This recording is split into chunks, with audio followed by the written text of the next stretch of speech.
الف لام میم صاد حروف مقطعات ہیں، پیچھے آپ ان کے بارے میں پڑھ چکے ہیں. کتاب، کتاب یعنی قرآن مجید، انزلہ نازل کی گئی، الیک آپ کی طرف، یعنی اللہ سبحانہ تعالیٰ کی طرف سے آپ کو دی گئی ہے. کس لیے دی گئی ہے؟ مقصد آگے بیان کیا جا رہا ہے، لیکن اس سے پہلے آپ کو تسلی دی جا رہی ہے کہ فلا یکن، پس نہ ہو، فی صدرک، آپ کے سینے میں یعنی آپ کے دل میں، حرجن، کوئی تنگی، کوئی گھبراہٹ، کوئی شک. حرج کے دو معنی کیے گئے ہیں، ایک شک اور دوسرے تنگی یا گھبراہٹ. عربی میں حرج کہتے ہیں گھنی جھاڑی کو، حرجتن گھنی جھاڑی جس سے گزرنا مشکل ہو، یعنی درختوں کا ایسا ہجوم جس کے اندر سے گزر مشکل ہو.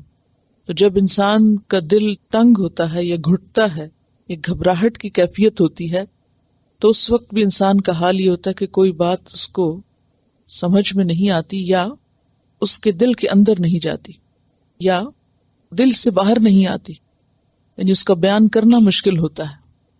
فلا یکن فی صدرک حرجن، تو آپ کے دل میں کوئی تنگی نہ ہو اس کو بیان کرنے کے معاملے میں.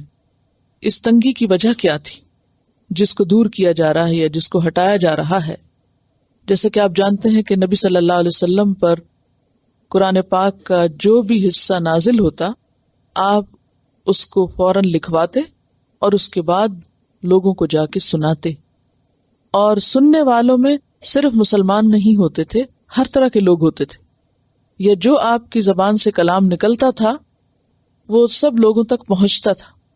اور اہل مکہ اگرچہ انکار کرتے تھے لیکن اس کے ساتھ ساتھ وہ آپ کی باتیں سننے کے شوقین بھی بہت تھے، کیونکہ دل کو لگتی تھی.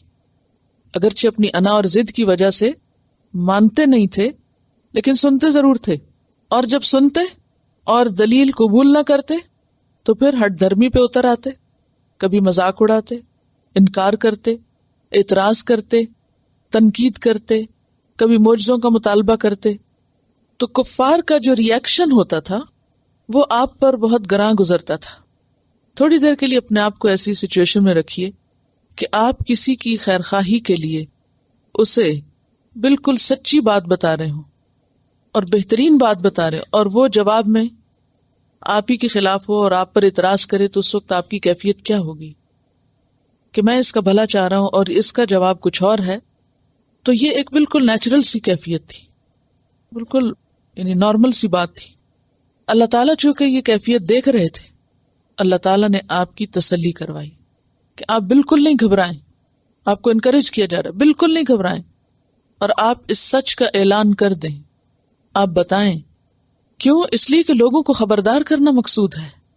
لِتُنذِرَ بِهِ، تاکہ تم خبردار کرو، انذار کرو. انذار کس کو کہتے ہیں؟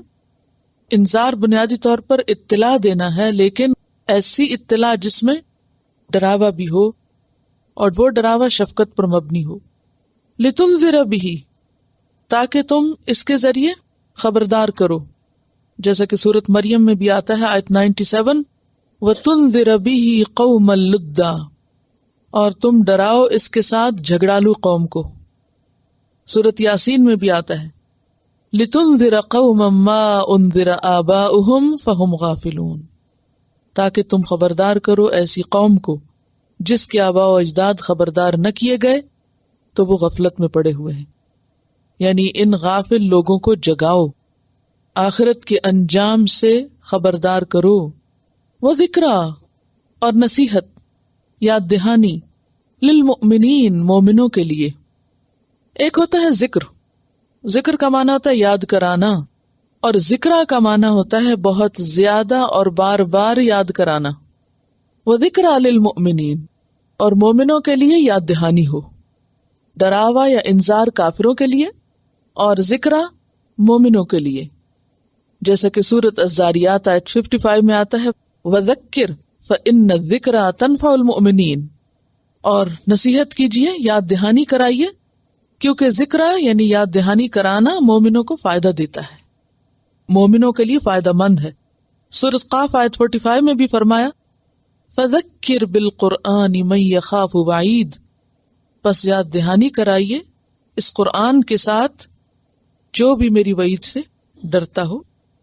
تو فرمایا کہ یہ کتاب آپ کی طرف اس لیے نازل کی گئی ہے کہ آپ اس کے ذریعے نہ ماننے والوں کو ڈرائیے اور ماننے والوں کو یاد دہانی کرا دیجیے، اور اس کام میں آپ بالکل جم جائیں، استقامت اختیار کریں، اور آپ کے دل میں نہ کوئی شک ہو نہ کوئی تنگی ہو۔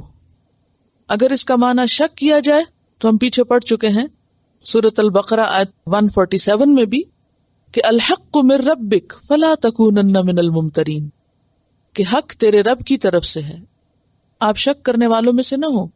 یہ بالکل سچی بات ہے، کیونکہ کتنی بھی سچی بات آپ کسی کو بتائیں، اگر سارے آگے سے جھٹلا رہے ہوں تو آپ خود شک میں پڑنے لگتے ہیں۔ فرمایا کہ آپ شک میں نہ پڑیں۔ سورۃ یونس آیت 94 میں بھی فرمایا لقد جاءک الحق من ربک فلا تکونن من الممترین، تیرے پاس حق تیرے رب کی طرف سے آیا ہے تو آپ ہرگز بھی شک کرنے والوں میں سے نہ ہوں۔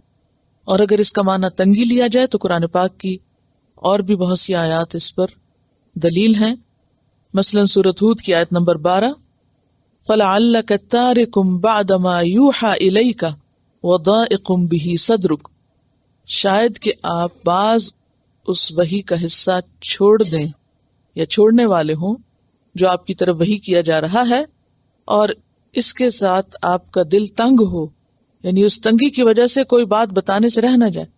کیونکہ عام روزمرہ زندگی میں بھی آپ نے دیکھا ہوگا کہ اگر ہم کسی کو کوئی بات بتا رہے ہیں اور ہمیں پتا ہو کہ اس نے ماننی نہیں تو ہم عموماً کیا کرتے ہیں؟ چھوڑ ہی دیتے ہیں، اسے سننا ہی نہیں، جانے دو۔ لیکن پیغمبر ایسا نہیں کر سکتا۔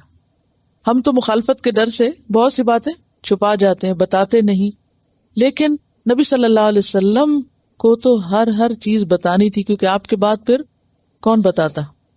تو ریئیکشن خواہ کچھ بھی ہو، سچ کو پہنچانا لازم ہے، کیونکہ اسی میں انسانوں کی بھلائی ہے۔ اور پھر سارے انسان ایک جیسے بھی نہیں، جہاں نہ ماننے والے ہیں وہاں ماننے والے بھی ہیں۔ اسی لیے یہاں تسلی دی جا رہی ہے کہ کفار کے لیے تو انذار ہوگا لیکن مومنوں کو فائدہ بھی ہوگا۔ یہ نہیں کہ سبھی مخالفت کریں گے، کچھ مانیں گے بھی۔ اب آپ دیکھیے کہ مخالفت کرنے والوں کی مخالفت کے ڈر سے اگر انسان ماننے والوں کو بھی سچی بات نہ بتائے تو یہ کس قدر نقصان کی بات ہو سکتی ہے۔ اور یہ ساری کیفیت اللہ تعالیٰ کو معلوم تھی، جیسے کہ سورۃ الحجر آیت 97 میں آتا ہے وَلَقَدْ نَعْلَمُ أَنَّكَ يَضِيقُ صَدْرُكَ بِمَا يَقُولُونَ، ہمیں سب پتا ہے کہ آپ کا سینہ، آپ کا دل ان کی باتوں کی وجہ سے تنگ ہوتا ہے، لیکن نصیحت چونکہ مومنوں کو فائدہ دیتی ہے اس لیے آپ بتاتے رہیے انما تنذر من اتبع الذکر وخشی الرحمن بالغیب، جو رحمان سے ڈرتا ہوگا وہ اس نصیحت سے فائدہ اٹھا لے گا۔